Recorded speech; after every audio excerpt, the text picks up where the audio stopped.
Assalamualaikum warahmatullahi wabarakatuh. Bismillahi walhamdulillah. Wassalatu wassalamu ala sayyidina wa habibina rasulillah wa ala alihi wa sahbihi wa man wala wala haula wala quwata illa billah ma ba'du. Teman-teman subscriber yang dirahmati Allah subhanahu wa ta'ala, syukur alhamdulillah. Pada kesempatan kali ini kita akan mengkaji daripada ilmu akhlak yaitu dengan kitab Akhlak Lil Banin jilid pertama. Pembahasan kita sudah sampai pada pasal yang ke-8. Langsung saja kita akan baca, kemudian akan kita terjemahkan. Bismillahirrahmanirrahim. Qala muallif rahimahullah wa nafa'ana bihi wa bi'ulumihi wa bi barakatihi fid dharain amin ya rabbal alamin. As-samin yang ke-8 judulnya Ayyuhal waladul adib, wahai anak yang beradab, berakhlak mulia. Ayyuhal waladul adib, wahai anakku yang beradab.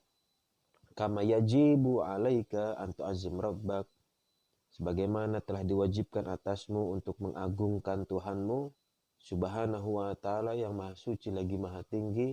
Yajib alaika aidan an tu'azzim nabiyaka sallallahu alaihi wasallam, maka wajib juga kamu hendaknya mengagungkan, mencintai daripada Nabi kita, yaitu Nabi Muhammad Sallallahu Alaihi Wasallam. Jadi saudara, dalam agama kita tidak hanya mencintai Allah sebagai Tuhan, namun ada juga perintah daripada Allah Ta'ala bahwasanya kita harus mengagungkan dan juga mencintai kekasihnya, yaitu Nabi Muhammad Sallallahu Alaihi Wasallam. Kenapa dianggap kekasihnya? Karena Nabi Muhammad adalah satu-satunya makhluk yang namanya sering beriringan dengan nama Allah Subhanahu wa Ta'ala. Terlebih nanti di atas pintu surga tertulis di sana ada lauh di sana, papan tulis di atas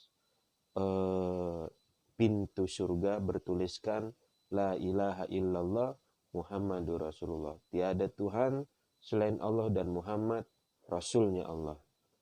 Artinya saudara, bahwa Nabi Muhammad adalah manusia terpilih yang menjadi kekasih daripada Allah Subhanahu wa Ta'ala.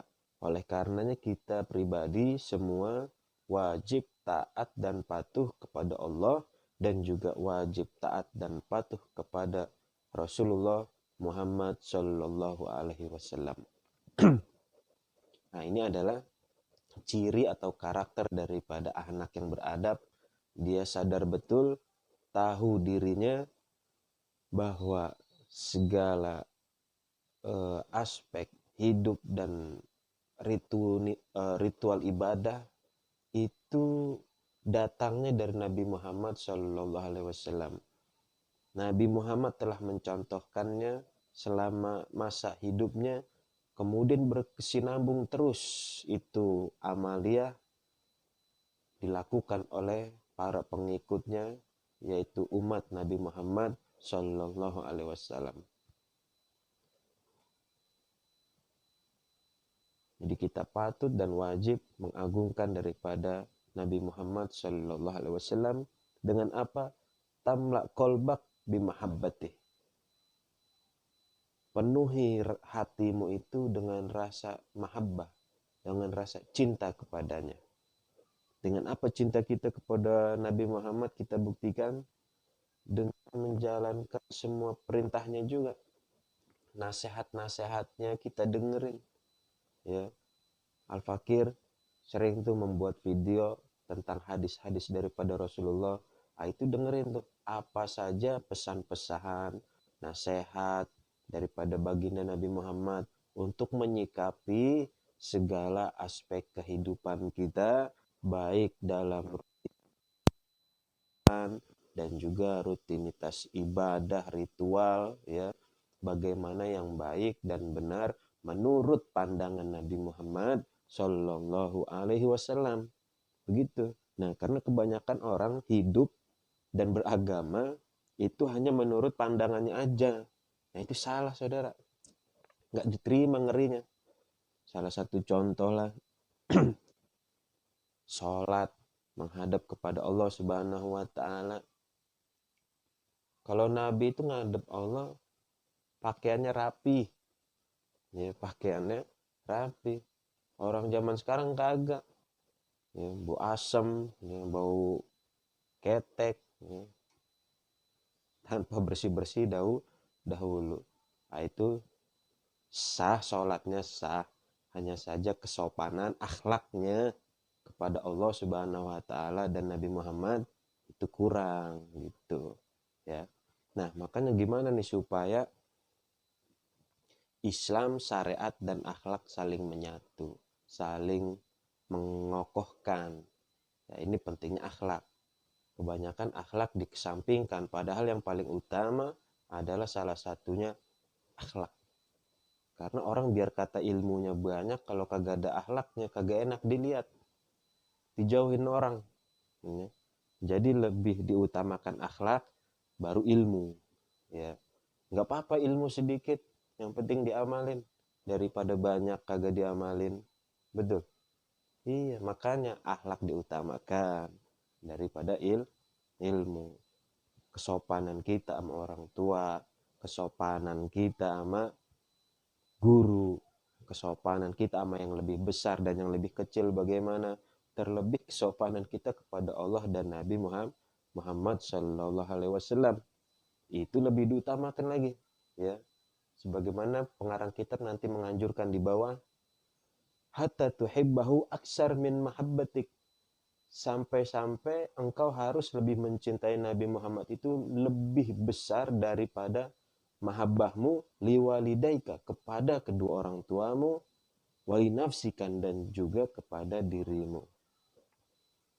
Jadi kata pengarang kitab, kita harus lebih mencintai Nabi Muhammad SAW daripada lebih besarnya daripada cinta kita kepada orang tua dan bahkan diri kita sendiri. Bagaimana kita mencintai orang tua tentu saja sangat besar kan. Bagaimana kita merawat diri kita, menjaga diri kita, mencintai diri kita, besar kan. Nah harus lebih besar lagi, harus lebih banyak lagi cintamu kepada Nabi Muhammad Sallallahu Alaihi Wasallam gitu ya. Kenapa? Karena Nabi Muhammad adalah satu-satunya manusia yang berhasil ya, membawa jutaan umat manusia menuju dari kejahiliahan, kebodohan, kedunguan ke tempat yang terang benderang penuh dengan hidayah. Dulu ya, perempuan itu nggak ada harganya saudara di zaman jahiliyah. Andai kata ada satu keluarga lahir seorang anak perempuan, malu, aib bagi mereka, langsung dikubur hidup-hidup. Tuh zaman jahiliyah dulu orang Arab ya. Karena takut diperkosa, takut dibunuh, nggak bisa diajak perang, nggak berguna bahasa mereka. Nah datanglah Nabi Muhammad SAW memuliakan seorang wanita ya, dengan memakai hijab untuk menjaga kepalanya, menggunakan gamis untuk menjaga semua auratnya ya, semua dibungkus rapih, bersih untuk mengangkat harkat dan martabat kaum wanita.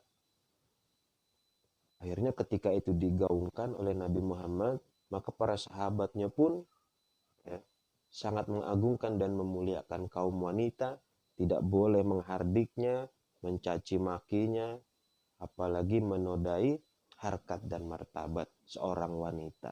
Itu yang diajari Nabi Muhammad ya, memuliakan para wanita. Dan masih banyak lagi ajaran-ajaran yang mulia yang dilakukan oleh Nabi Muhammad Sallallahu Alaihi Wasallam ya.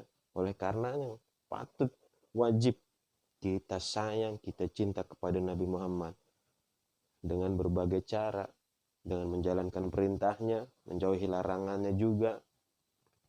Nah, bagaimana kita tahu perintah dan larangannya? Yaitu dengerin kajian-kajian hadis ya, kajian fikih, kajian yang lainnya. Itu penting sekali saudara, untuk menambah wawasan pengetahuan agama pada diri kita dan juga mengolah dan mengasah kelembutan batiniah kita, kelembutan hati. Sehingga hati kita, pikiran kita menjadi nur.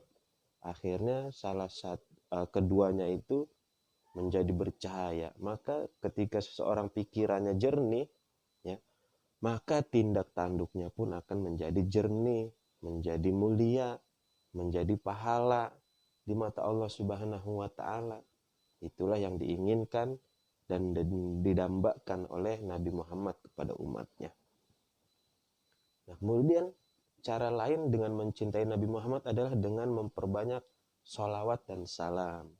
Paling sedikit sholawat membaca Allahumma sholli ala Sayyidina Muhammad wa ala ali Sayyidina Muhammad. Itu udah paling pendek tuh, ya. Gitu. Ada juga yang pakai nada-nada yang syair-syairnya panjang, ya nggak apa-apa, itu bagus.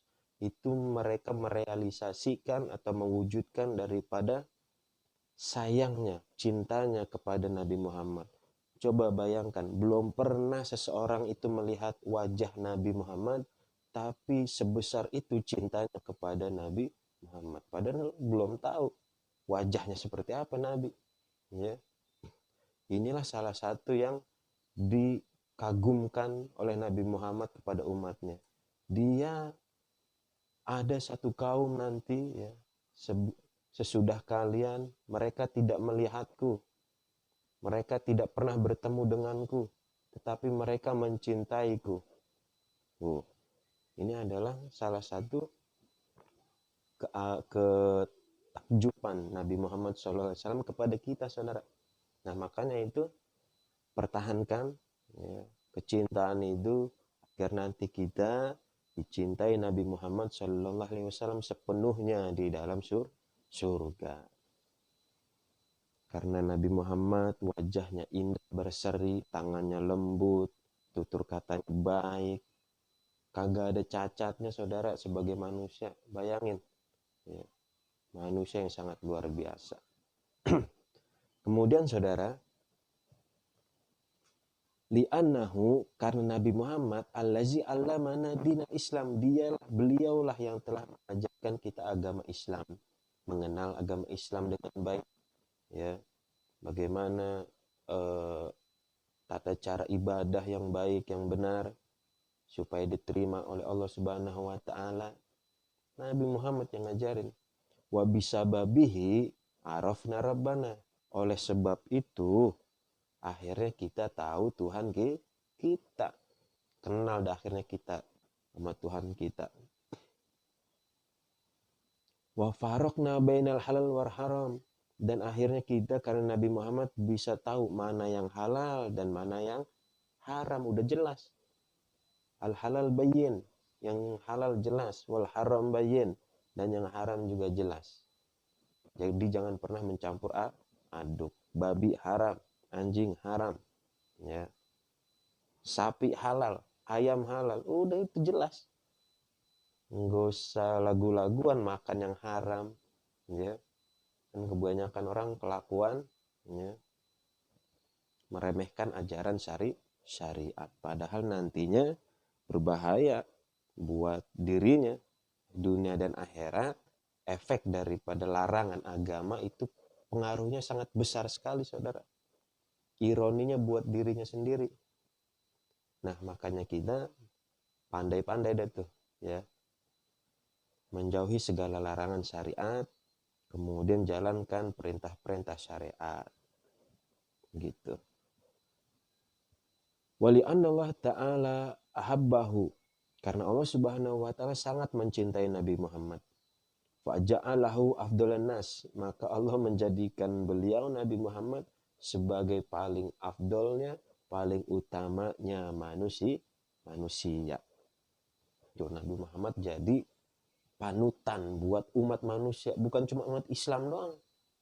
Orang kafir pun kalau boleh mencontoh Nabi Muhammad silahkan, ya, boleh, karena beliau adalah panutan umat manusia, suri tauladan yang baik, ya.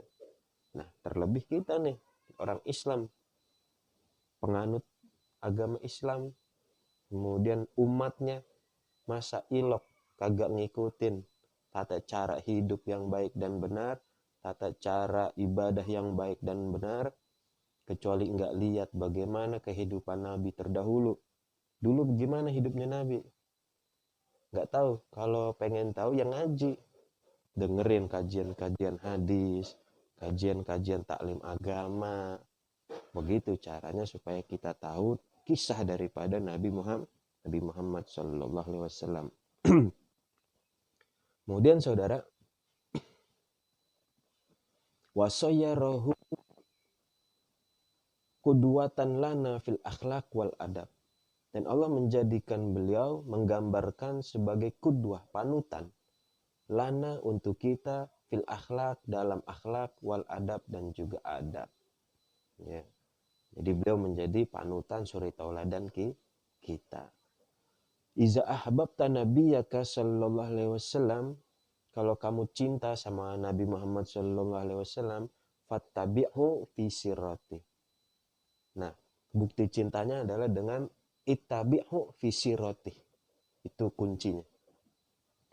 Ikutin segala sirahnya Nabi, sejarahnya Nabi dari A sampai Z.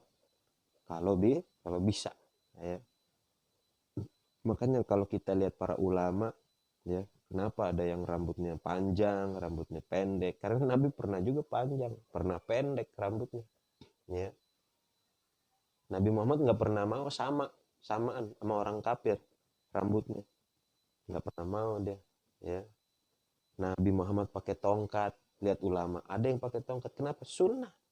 Pakai siwak, ya, pakai peci, ya, pakai jubah, imamah, itu semua Nabi Muhammad Shallallahu Alaihi Wasallam yang ajarkan. Dan Nabi Muhammad gambarannya seperti itu dalam berpakaian. Ya, pakaiannya hanya satu warna, kadang putih, kadang merah, kadang hijau, kadang hitam, ya. Itu Nabi Muhammad. Kemudian jika kita sudah tahu kunci daripada mencintai Nabi Muhammad, yaitu dengan mengikuti gaya hidup Nabi, ya. Wa'mal binasahihi, maka kerjakanlah nasihat-nasihatnya. Nah, tidak lain supaya kita tahu nasihat-nasihatnya, dengarkan kajian-kajian hadis, entah dari video saya atau dari ulama-ulama yang lain yang sering men-sharing pengetahuan ilmu agama di YouTube, di televisi, di radio, atau di majelis taklim lainnya. Itu penting banget buat kekuatan iman kita, kekuatan Islam, ya. Litanala mahabbatallah wa ridho. Tujuannya adalah untuk mencapai mahabbah, cintanya Allah dan ridhonya kepada kita. Jadi tujuannya hanya untuk mencapai mahabbah Allah.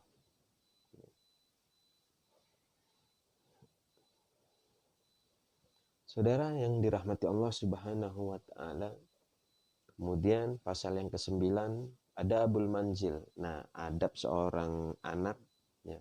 Tidak hanya anak kecil yang dimaksud, kita pun juga sama sebenarnya, ya. Jadi kita harus menintrospeksi diri kita dulu, menggambarkan diri kita dulu, bagaimana keadaan kita. Jangan meterin orang tapi lupa sama meteran sendiri. Ya, ngukur orang tapi lupa ngukur sendiri. Introspeksi orang, ngebuka aibnya tapi lupa introspeksi diri. Nah, nauzubillah min zalik. Berlindunglah kepada Allah Subhanahu wa taala dari sifat buruk itu. Saya pindahin terlebih dahulu. At-tasi', kemudian yang ke-9 ada adabul manzil, adab kalau di rumah.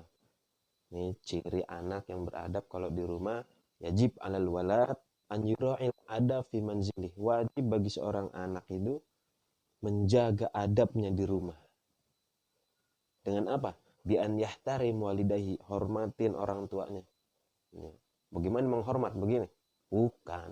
Ya. Bukan begitu. Ya, hormat sayang. Kalau lagi pengen diurut orang tua, urut. Kalau lagi diperintah sama orang tua, kerjain. Ya. Kalau disuruh sama abang, laksanakan. Sama yang lebih gede diperintah, laksanakan saudara. Nggak apa-apa. Hormat kita sama yang lebih tua. Ya. Wa ikhwanahu, dan saudara-saudaranya harus kita hormat. Kalau ada perselisihan, maka harus kita landasi dengan kesabaran. Itulah guna agama. Agama sebagai rem, menjadi penasehat, sabar. Ya. Di sana besar sekali perannya agama. Wa akhwat, dan saudari-saudarinya diwajib menjaga adab dengan menghormati anggota keluarga yang ada di rumah, baik kedua orang tua, bapak ibu kita, kakak-kakak kita, abang-abang kita, ataupun adik-adik kita. Wa kullaman fil manzil, dan semua orang yang ada di rumah. Wala ya'mal syai'an yagdibu ahadan minhum, dan janganlah kamu berbuat sesuatu yang dapat menyebabkan itu marah kepadamu, ya. Seperti apa? Ya orang lagi tidur, nyetel musik kencang banget, gedubak-gedubak. Ya, orang lagi sholat, lagi baca Quran, dia main gitar, gegenjrengan. Ya itu kurang adab. Orang tua lagi nyapu, diliatin aja. Ya orang tua lagi ngepel, dipelototin doang, dia nangkring di atas bangku. Kurang adabnya saudara. Jangan kurangin ya. Auzubillah min zalik. Wala yu'zil khadim, jangan suka mengganggu pembantu. Ya kalau punya pembantu, ya jangan dikerjain pembantunya, kesian. Dia juga manusia, ya. Hormati, ya. Sayangi sebagaimana anggota keluarga kita di rumah. Itu akhlak seorang muslim ketika di rumah. Wa idza la'iba, dan kalau dia tidur, dan apabila dia main, binazomin, teratur cara mainnya. Misalkan main di rumah, bawa temen dari luar, ya, ya harus diatur, ya. Jangan berisik, jangan gedor-gedor kaca, gedor-gedor tembok, ya. Jangan sampai. Bigoiri syahin, jangan teriak-teriak. Wala harokatin talikubi, dan jangan bergerak-gerak dengan yang gerakan nggak pantas lah di rumah, ya. Di rumah dia malah salto-saltoan, mana rumahnya kecil, ya kan, bahaya. Itu nggak seperti itu, ya. Jangan. Meskipun di rumah kita pun kudu juga menjaga adab. Ini di rumah kita, apalagi di rumah orang, jaga tuh adab. La siyama idza kana ahad fil bait naiman aw maridon. Apabila terlebih nih, apabila di rumah itu ada orang yang lagi tidur atau lagi sakit. Kita berisik, kita bercanda, teriak-teriak, main gitaran. Ya, kesian yang tidur dan yang lagi sakit. Lagi sakitnya sakit gigi. Wah, emosi banget itu orang yang sakit. Ya. Nanti kalau kita sampai mengganggu seperti itu dengan adab yang buruk itu, ya, nanti yang sakit itu marah, bukan kepalang tuh, ya. Bisa dipukulnya dia, anak itu. Nah, ini mengindikasikan anak yang sangat nggak paham, nggak peka, buruk akhlaknya. Nauzubillah min zalik. Semoga kita nggak punya anak yang modelnya kayak begitu, ya. Kita doa terus, Robbana hablana min azwajina wa dzurriyyatina qurrata a'yun waj'alna lil muttaqina imama. Ya Allah, anugerahi kami istri-istri dan anak, ya, dan keturunan kami qurrata a'yun, menjadi pelipur lara buat mata kita. Apa tuh pelipur lara? Kalau dilihat tuh enak, nyenengin, ngebahagiain, ngelihat istri enak, nyenengin, ngelihat anak enak, nyenengin, ngebahagiain, pada sukses anak, akhlaknya bagus, sholatnya rajin, ibadahnya cakep. Tuh enak gak dilihat? Enak saudara. Makanya doa itu setiap sholat. Rabbana hablana min azwajina wa dzurriyyatina qurrata a'yun waj'alna lil muttaqina imama. Itu doa cakep ya. Kemudian saudara, wa an yuhafiz ala adawatil manzil, dan seyogianya orang yang beradab, anak yang beradab itu menjaga peralatan di rumah.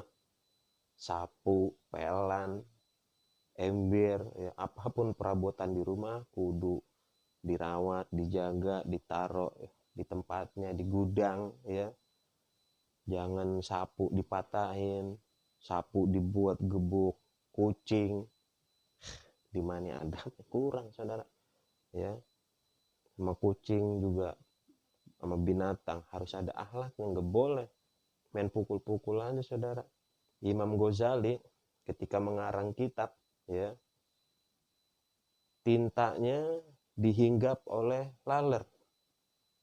Kemudian Imam Ghazali nggak mengusir laler itu, biarin tuh laler minum sampai kenyang ya. Tintanya diisap sama laler. Kalau orang dulu tintanya bukan dari zat kimia, makanya banyak laler yang demenin. Mungkin dari buah-buahan, sari-sarinya, atau dari sayur-sayuran ya. Nah, ketika kenyang baru udah pegel, baru Imam Ghazali mencolok pulpennya lagi, masukin tuh ngisi pulpen begitu, nulis lagi. Nah, salah satu guru saya pun sama seperti itu ceritanya. Kalau ada nyamuk gigit tangannya nih, kagak diusir, diemin aja. Ya kecuali nyamuk Aedes aegypti aja diusir tuh, yang belang-belang tuh ya, itu bahaya, itu bisa sakit. Ya, kecuali nyamuk kebun, biarin kasih makan. Emang dia diciptakan makannya dari darah. Lah kalau kita usir makan apaan dia? Betul. Kita juga hormat sama binatang. Nah, harus ada akhlaknya. Itu akhlak ya. Akhlak kepada manusia, kepada Allah, kepada Nabi, akhlak kepada manusia, akhlak kepada binatang, akhlak kepada tumbuh-tumbuhan. Ada akhlaknya yang diajarkan oleh Nabi Muhammad. Itu kan mulia banget. Binatang lagi minum darah kita, kagak kita omelin, kagak kita tebok begini ya, sampai gepeng tuh binatang sian. Jangan. Ada hikmah di situ semua ya. Kasih aja sampai gemuk ya. Kecuali udah gatal banget baru diusir, jangan ditebok, kasihan ya. Meskipun kadang-kadang kita refleks ya, digigit langsung, itu bisa terjadi. Kenapa? Refleks, karena memang dahulu terbiasa kita sering membunuh binatang. Tahu-tahu lama kalau kita keseringan membunuh binatang, maka hilanglah sifat rohim, kasih sayang di dalam hati. Tuh ya, bahaya, jangan ya. Kemudian falayuk sirol amani, jangan memecahin piring-piring ya, gelas atau apapun itu ya. Wala yugoyirul abwab, jangan gedor-gedor pintu, mau masuk dak dok dak dok dak, bukan akhlak yang mulia, itu bukan ya. Anak yang beradab itu, akhlak yang mulia itu, kalau mau masuk rumah salam, ketoknya berapa kali, 3 kali, jangan digedor, kagak ada adabnya. Wala yufsidul asjar, nggak boleh ngerusak pepohonan ya. Jangan, nanti kurang oksigen ya. Iya, oksigen kan dari pohon. Matahari dengan pohon terjadi fenomena fotosintesis di sana, kemudian melahirkan oksigen. Nah, itu bagus buat kita. Jangan sampai kita tebang tuh pohon, sian. Kita kudu ada akhlak sama pepohonan juga. Kemudian wa idza kana indahu hirrun au dajajun, apabila di sisinya ada kucing atau ayam ya, yuqaddim lahu ta'am, kasih makan, wasyarob, dan juga minuman. Jadi kalau kita melihara binatang di rumah, entah itu kucing, ayam, ikan, burung ya, karena itu hobi kita, maka wajib mengasih makan dan minum mereka ya. Dan haram hukumnya menyiksa, wala yu'zihi, dan jangan menyiksa mereka saudara.